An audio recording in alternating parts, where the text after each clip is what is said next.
हरियाणा के यमुनानगर में मुख्यमंत्री मनोहर लाल खट्टर ने तेजली स्टेडियम में ध्वजारोहण किया और मार्च पास्ट की सलामी ली। उन्होंने संबोधित करते हुए कहा कि हमारे संविधान में हमारी आत्मा बसती है। संविधान हमारा आदर्श आत्मा और जीवन है। हमारे संविधान में सभी को उन्नति के समान अवसर मिलते हैं। एमएसपी पर 14 फसलें एमएसपी पर खरीद रहे हैं और इससे भी किसानों को बहुत राहत मिली है। अभी कल ही हमने गन्ने के किसानों की मांग के ऊपर 10 रुपए की राशि बढ़ा करके और 372 रुपया प्रति क्विंटल गन्ना ये खरीदा जाएगा, ऐसी भी हमने घोषणा की है। शहरी निकाय व्यवस्था को भी सुदृढ़ करने के लिए और शक्तियों को विकेंद्रित करने के लिए उनको भी पूरी शक्तियां दी गई है। इंटर जिला इंटर डिस्ट्रिक्ट काउंसिल ये हमने बनाई है ताकि सब जिले बैठ करके और सरकार के साथ अपने विकास की योजनाओं में और अपनी भागीदारी को पूरा कर सके। हमने 20 वर्ष की जिन शहरों में प्रॉपर्टी लोगों के पास पुरानी थी उनको भी स्वामित्व का अधिकार ये मिले, ऐसी योजना में भी हजारों लोगों ने इसका लाभ उठाया है। भाई बहनों, उद्योग के नाते एमएसएमई का उद्योग कैसे फले फूले, इसकी भागीदारी कैसे बढ़े,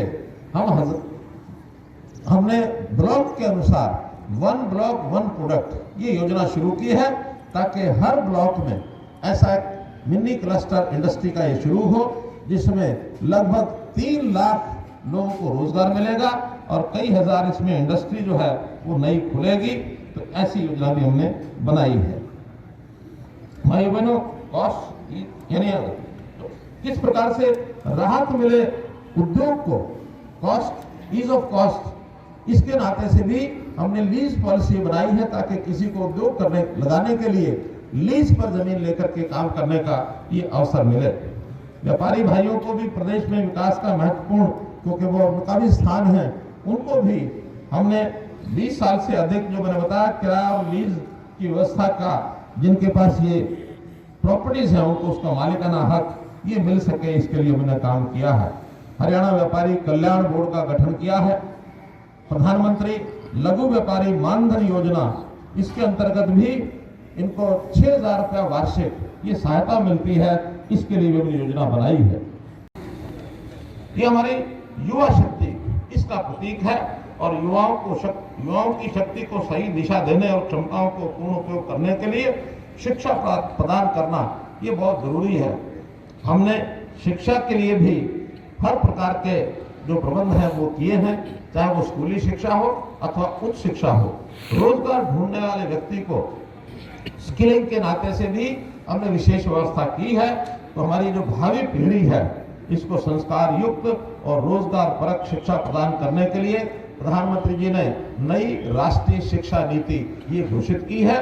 हरियाणा सबसे पहला प्रदेश इसमें है कि बजाय 2030 तक इसको ले जाने की बजाय 2025 तक हम अपनी नई राष्ट्रीय शिक्षा नीति इसको लागू कर देंगे। केजी से लेकर के पीजी तक यूनिवर्सिटीज में ही स्कूली शिक्षा भी शुरू हो जाए, ऐसे हमारी 4 यूनिवर्सिटीज ने यह काम शुरू कर दिया है। हमारे विद्यार्थियों को अच्छी शिक्षा मिले, 126 हमने नए संस्कृति मॉडल स्कूल ये खोले हैं।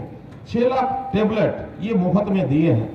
सुपर 100 कार्यक्रम ये चलाया है ताकि होनहार विद्यार्थी और गरीब विद्यार्थी उनको उच्च शिक्षा प्राप्त करके और आगे प्रशासनिक सेवाओं में जाने का एक अवसर मिले। गरीब बच्चों की शिक्षा ये मुफ्त में हो। अभी तक सरकारी स्कूलों में ये उनको शिक्षा मिलती थी। हमने ये भी प्रावधान किया है कि अगर प्राइवेट स्कूलों में भी वो पढ़ते हैं तो प्राइवेट स्कूलों की जो फीस है चिराग योजना के अंतर्गत 5वीं तक 700 रुपए, 8वीं तक 900 रुपए और +2 तक 1100 रुपए ये स्कूलों को रियम्बर्स किए जाते हैं ताकि प्राइवेट बच्चे भी, अगर गरीब बच्चे भी प्राइवेट स्कूलों में पढ़ना चाहे तो इस योजना का विस्तार भी करने की बात हमने सोची है। भाइयों बहनों, जिन परिवारों की आय 1 लाख रुपए से कम है, ऐसे परिवारों के किसी एक व्यक्ति को रोजगार मिले, इसके लिए हमने मुख्यमंत्री अंत्योदय परिवार उत्थान योजना चलाई है। हमारा टारगेट है कैसे 7 लाख परिवार हैं, ये सब 1,80,000 रुपए तक की आय का किस प्रकार से इनका प्रबंध हो सकता है। इनको रोजगार देने के बाद इनको कोई ना कोई अगर प्राइवेट नौकरी में भी हम मदद कर सकते हैं वो भी हम करेंगे, स्किलिंग करानी है वो भी कराएंगे।